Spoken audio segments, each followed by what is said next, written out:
Y'all aren't gonna like this one, but it might be the case.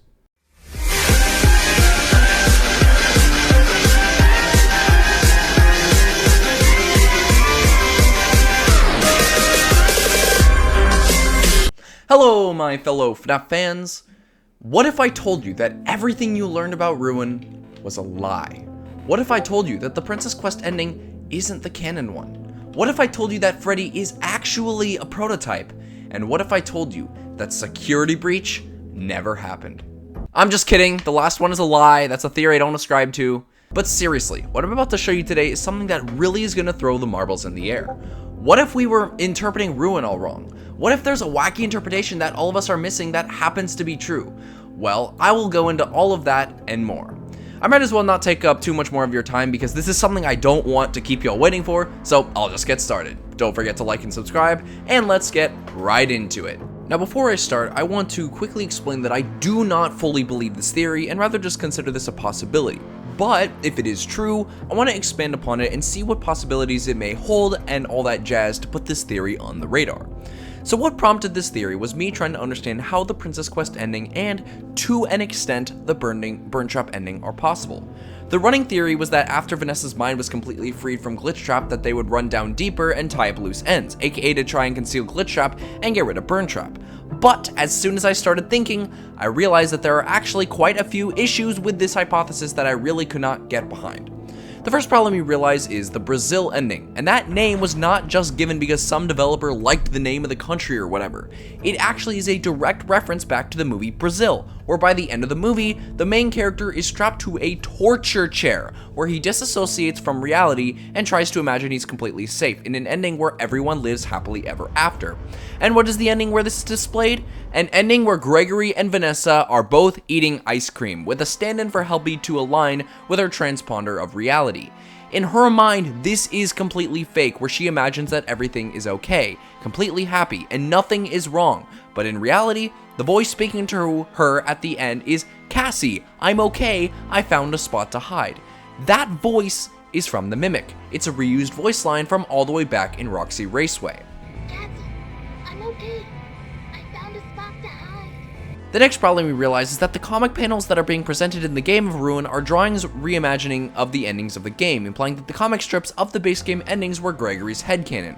While there isn't one of the Princess Quest ending, what you see and realize that the base game had a comic panel of the Princess Quest ending, one that featured Gregory and Vanessa sitting on a hill and eating ice cream, with Gregory taking the Freddy head. And this Freddy head always felt so weird to me, considering that in the Disassemble Vanny ending, you clearly see that Freddy's jaw is completely ripped off. Furthermore, Freddy has blue eyes in literally every single comic panel other than the VIP ending, which is something I only recently realized, and if the Princess Quest comic strip wasn't a what-if scenario, you'd assume Gregory would have yellow eyes in this comic panel, right? Also, if the comic panels were just trying to tell us which endings are canon or not, there would be 5, correct? But no, of the comic panels you see, there are 2 of the VIP, Leave, and Van ending, and yet only 1 of the Disassemble and Burn Trap ending. So, what is the deal here? Well, what if I told you that instead of these comic panels proving which ones are canon or not, they mishmash together to make up what we see in the Ruin DLC? AKA, it takes elements from each ending and makes them into the canon ending that we see that leads to Ruin. At 6 AM when Gregory is meant to leave, he takes the opportunity and leaves without Freddy. Gregory then goes to the homeless camp, only for Vanny to trace him back to this area and threaten him. When Gregory realizes this, he immediately goes back in to meet Freddy once again, where they both go to the top to escape from Vanny. In the aftermath of Freddy and Vanny having a face-off, Freddy then falls, tumbling to his death.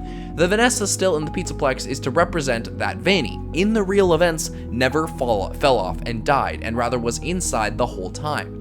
After Gregory is without Freddy, he remembers that there is a prototype, more on that later, of Freddy and decides to install the Monty Claus into the prototype Freddy and leave him in the van. Since Gregory is happy that there is a Freddy he still has, he then hugs him in panel 6 as they use the van to drive away to the hill we see in the Burn Trap ending. But realizing that Vanny is still out there and will cause more disappearances, they both decide to go back into the Pizzaplex to go to the Vanny ending, where they then go into Vanny's chambers and Gregory does what Freddy says.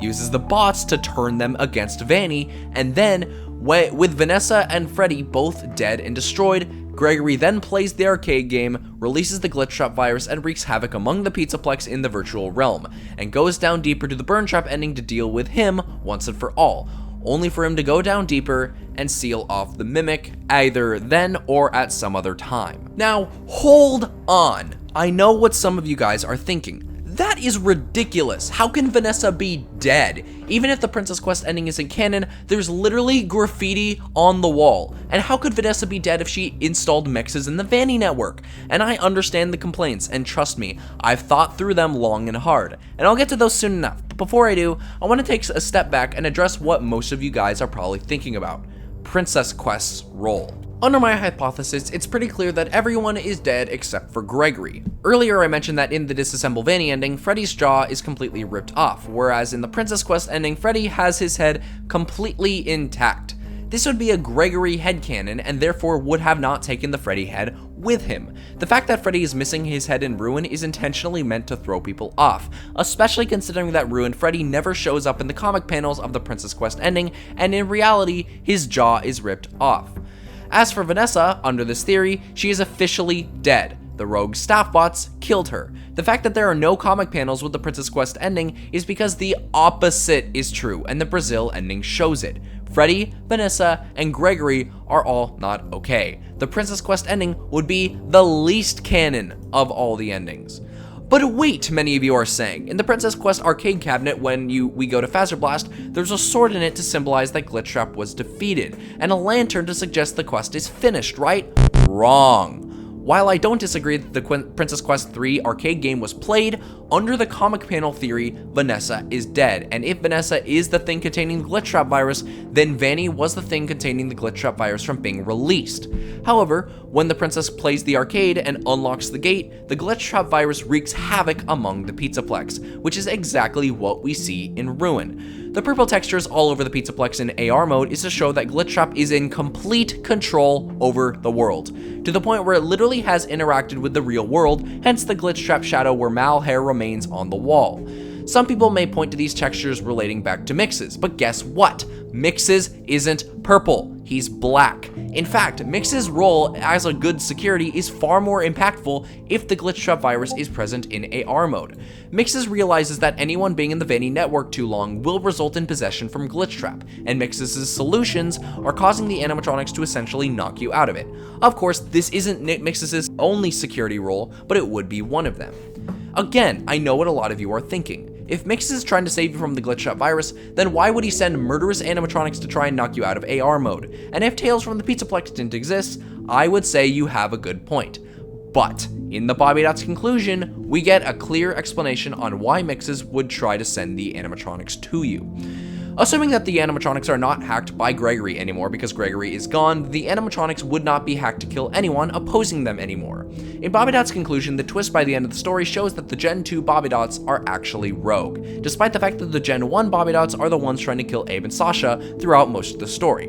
But why are the Gen 1s trying to kill Abe and Sasha? It's because of their brokenness that causes them to clumsily malfunction. This is directly stated, and the Gen 1s were the good guys the whole time. What if this is the same with the Ruin animatronics? If they're programmed by Mixes to protect anyone who uses the AR mask, then the jump scares would actually be jump scares trying to help Cassie, but kill her due to the animatronic's clumsiness. The fact that Roxy even has a jump scare is actually in support of this, because when you actually visit her in AR mode, you are perfectly fine. Why? Because she's crushed by a forklift. Some of you may also be asking why the Glitch Trap virus would even be freed if the Princess Quest arcade game was played. But the answer is honestly a really simple explanation. What happens when the princess unlocks the door at the end of Princess Quest 3? The scream isn't coming from Glitch Trap or Vanessa, it's coming from the princess. The princess is being attacked because the things you collect were keeping the Glitch Trap virus hidden, and now with them taken, he is released. This is why Vanny is keeping the arcade cabinet in her hideout, because she needs to make sure the game is never played and Glitch Trap wreaks no havoc among the Pizzaplex, and so she stays a reluctant follower. There's also the interpretation that at the end of Help Wanted, when you see Glitchtrap on the outside of the gate, but Vanessa is inside of the gate, aka locked under the wrath of Glitchtrap, the opening of the gate could actually cause the screaming of Vanessa, and Vanessa having the spirit of Glitchtrap escape from her. But if the arcade cabinet has an error because the arcade cabinets are of the virtual realm, it would free Glitchtrap by Vanessa no longer being under captivity. It would also explain why the sword in the Princess Quest cabinet is a symbol for victory, and Vanessa is freed, despite the fact that she's dead. And guess what? I still have more evidence to suggest that Glitchtrap wasn't purged and still has a hold over the Pizzaplex. In GGY, one of the lingering questions people had after the story was why the hell Gregory was hacking the scores game after game and why he's so defensive of doing this, to the point where he murders anyone who questions it. Well, while Gregory's story falling under the hold of Glitchtrap is still unknown, we know for a fact he's under the control by it in GGY due to his nickname of Dr. Rabbit, as well as reimagining events of actual characters like, quote, the tentacled monster, aka the Blob. Now the real question is this: if Gregory is playing the arcade cabinets to find a way to purge Glitchtrap, why wouldn't he tell someone before he does so someone would try and play the arcade game? No, he's intentionally trying to find the arcade cabinet that will allow Glitchtrap to take hold of the Pizzaplex once more. Need proof? In the Storyteller, we learned that the Mimic 1 program is connected to every single attraction in the Pizzaplex, and after Edwin and Burroughs get killed in the Storyteller tree, we see that it is immediately being shut down. When we actually look in the duffel bags laid out through the Pizzaplex, in the Princess Quest 1 maintenance log, the employee who's questioning what the hell is going on with these arcade cabinets is wondering why the devs would have pulled the Princess Quest 1 arcade game from the mobile version of Help Wanted 2. We also learned from the Princess Quest 2 maintenance log that the arcade was specifically designed to only be played after the Princess 1 game was played, and the same goes for Princess Quest 3. What's so interesting is Ruin is that while we don't see the Princess Quest 2 because we can't visit the Fastcade in the DLC, Princess Quest 1 is a completely fake object. Why? These 3 arcade cabinets were intentionally designed to make sure that the Glitchtrap virus stays hidden beneath the gate, and won't work unless someone specifically plays these arcade cabinets that are hidden throughout the Pizzaplex. The Glitchtrap virus was designed to be kept hidden from the public, as this is where the Mimic 1 program would be contained. If the Glitchtrap virus was meant to specifically be kept away to make sure that it wouldn't be purged, then the only candidates to make these arcade cabinets would be someone under the possession of the Glitchtrap virus. Unless it's Earl from Pressure, Gregory and Vanessa would be the only 2 candidates, and both are unviable options because Gregory would have no reason to be playing the arcade cabinets if this is the case, and Vanessa was never put in a role to make arcade cabinets for the Pizzaplex. You also have the shockingly perfect idea that Cassie is paralleling the events of Cassidy throughout Ruin. In the events of Princess Quest 3, you get 2 objects that are containing Glitchtrap, aka VR Mimic, inside of Vanessa's mind as she's locked behind the gate with Glitchtrap in her mind. In Princess Quest, you have to get 2 objects in order to open the gate at the end of the arcade cabinet, being the Vanny Mask and the Glitchtrap plush. If we actually look at the events of Cassie, she is doing the exact same thing. She's deactivating a bunch of security notes to disable mixes to find the Mimic, who is contained. The difference, however, is that in Cassie's spot, the Mimic would be released. So if Cassie is paralleling Cassidy, then the Mimic would indeed be released in this spot in the Princess Quest arcade. For fuck's sake, I'd even go so far as to say these things. Yeah, the bunnies with the white mouths is Mixes. Sure, they glitch out, but so does Mixes, and the role of these bunnies in Princess Quest Arcade is so they stop you from unleashing the Glitchtrap virus, at least in Princess Quest 1. If their goal was to try and free Glitchtrap, they would not attack you in Princess Quest 1. And yet, they're still attacking you in Princess Quest 3. Why? Because Mixes is specifically designed to keep the Mimic at bay. That would be his goal in Princess Quest 3 as well. There's also this epic cutscene in Ruin where you slide down a giant slide into the Faster Blast hangar room to see the Princess Quest arcade cabinet, and right before you enter, you see a giant Mix's head, almost like it's warning you not to enter. Once you get there, you see a direct contrast between the Glitchtrap on the wall and the Bunny Muncher on the other side. For the Muncher above the vented Faster Blast, he has a white mouth. What is Mix's color scheme? Black and white. No, not blue. Even the trailers of Ruin and the Security Breach TV are in support of this theory. The colors were green versus purple, essentially the green that was supposedly the opposite of the purple, the duality, if you want to put it that way. What do we see in Princess Quest 3? A gate at the end of the hallway with a purple border and a green locked gate. And what happens when you use the sword? You undo the green, the gate opens, and you hear the scream. The arcade cabinet then has an error because the glitch trap virus has been freed and has gone back to how it was in the storyteller, completely in control of the whole Pizzaplex. Now let's quickly shift gears and talk about Prototype Freddy. One of the rebuttals against Freddy actually being a prototype in FNAF Ruin is that in AR mode, you can hear Freddy and Phasmoblast speaking in voice lines from Security Breach. Most notably, Vanessa, do not leave me like this! Meaning that this is the Freddy we play through as throughout the game. And that is an excellent point, dear FNAF fans, and it is something I have struggled with when coming up with this theory, but this objection is really not insurmountable. First of all, assuming that the Mimic 1 program is connected to the Pizzaplex and Tiger Rock is able to rip Kai's arms and legs off, meaning that the Endo from underneath the Pizzaplex is still observing things and adding to the overall database, it wouldn't necessarily be outrageous to suggest that Glitch Trap, if he is in control of the Pizzaplex, had a way of accessing Freddy's database and mimicking it back. Unlike the Grimmick files, there are no Ruin files to suggest whether Roxy or Freddy is coming from the Mimic or not. So Freddy speaking like this is very doable, especially when we hear the Mimic say a voice line we heard Roxy say to Cassie earlier. The other explanation is that when Gregory found Prototype Freddy because Freddy died, due to his hacking abilities, he could have taken Freddy's memory chip and placed it on the prototype. I also wouldn't call this ad hoc because we see Gregory using a ton of different technology throughout the game, like the upgrades, battery pack, Fazcam, Fazwatch, etc. We also see that Gregory rushes down in the fire ending to take off Vanny's mask, so Gregory taking Freddy's memory chip out of him wouldn't necessarily be too outrageous once he falls off. Needless to say, there are explanations for these things. But what about the cutscene? We see Freddy have yellow eyes, a purple bow tie, and Monty Claws, and by Ruin, he still has the Monty Claws, implying that this is the same Freddy from the base game. Since we now know that the Burn Trap ending features cutscenes that we now know are non-canon, it isn't outrageous to say that this cutscene has features on Freddy that aren't canon. Yes, he has the Monty Claws in Ruin, but assuming that he doesn't have the yellow eyes in the cutscene as implied, both the Princess Quest and Disassemble Vanny ending, mind you, that Gregory didn't actually upgrade his eyes here. We see this in the comic panels. Since Gregory would not need Freddy's eyes any longer, he wouldn't install them in parts and service when Gregory visits. The Monty Claws, on the other hand, would be directly used to kill Vanny and tear her to shreds. Meanwhile, the present in Freddy's chest actually makes so much sense if he is a prototype. At the beginning of the game, when we get a Fazwatch from Freddy, as soon as you open it, the present disappears. So why is there a present in Freddy's chest? Some people have said that this is the party pass present that Freddy had and he kept it somewhere else in his chest cavity. But this is impossible because Ruin Freddy has the Monty Claws, something you need 2 party passes for in the timeline because Gregory would need to go to Monty Golf. The present isn't open, meaning that this isn't the party pass present because if it was, the present would be gone. If this is a prototype Freddy and he is containing a Fazwatch in his stomach hatch, then it would make sense for Gregory to install Freddy's knowledge before going into battle with Vanny after a second upgrade.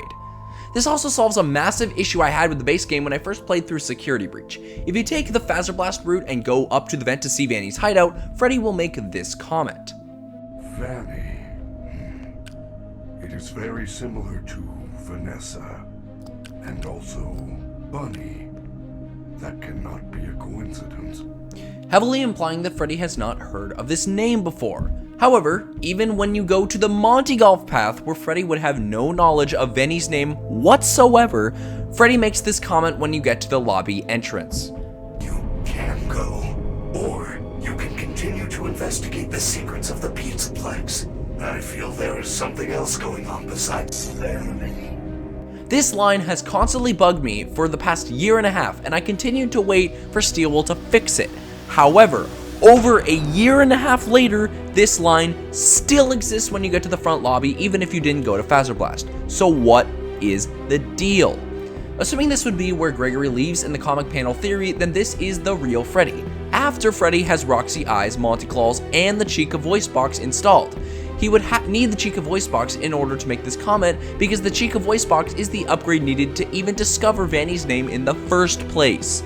This voice line Freddy is saying, regardless of how you played the game, would be after all your adventures with Freddy and with all 3 of his upgrades, making this line make sense. The last rebuttal a lot of people will also say is the graffiti at the beginning of Ruin. At the beginning of Ruin, before you even enter the Pizzaplex, the lobby will have graffiti saying, "He is our superstar," graffiti that would only come from Vanessa if she was truly freed. The plural word "our" also suggests that Glamrock Freddy is with them and he was also set free and is his superstar. And while I can't truly justify what exactly this graffiti means, there's something far more important with the graffiti. An identical Vanny graffiti as the one in Phaser Blast, as well as a Vanny head that's identical to the one down in the Burn Trap boss fight, which is right next to "He was our superstar" graffiti. Now some people may ask for an answer on why this is the case, but to be frankly honest, even I have no clue under this theory. I don't even have a clue under any other theory. My point in calling this Vanny graffiti is to show that the graffiti should not be used to prove or disprove whether Vanessa was freed or not, because there is literally contradictory graffiti right next to each other. Before this video ends, I specifically want to talk a little bit more about Vanessa's death. One of the biggest things out of this theory is that Vanessa has to die in order to make the timeline of events work. Before I go over the supporting piece of evidence that is sort of the nail in the coffin, let me first go over a few arguments why Vanessa would still be alive. The first is that when Cassie is about to be chased by the Mimic, Gregory says, But what indication do we have that's Vanessa? Pretty much only the Princess Quest ending. Another thing that frustrated me throughout the base game of Security Breach is that Vanessa and Gregory are extremely hostile towards each other.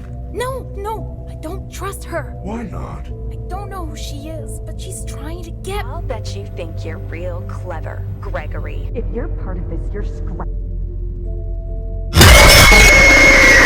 It really makes no sense at all why Gregory and Vanessa would become friends out of nowhere, even if Gregory is freeing her from Glitch Trap. Even with this being the case, Gregory randomly becoming friends with her makes so little sense because of how hostile he was to Vanessa.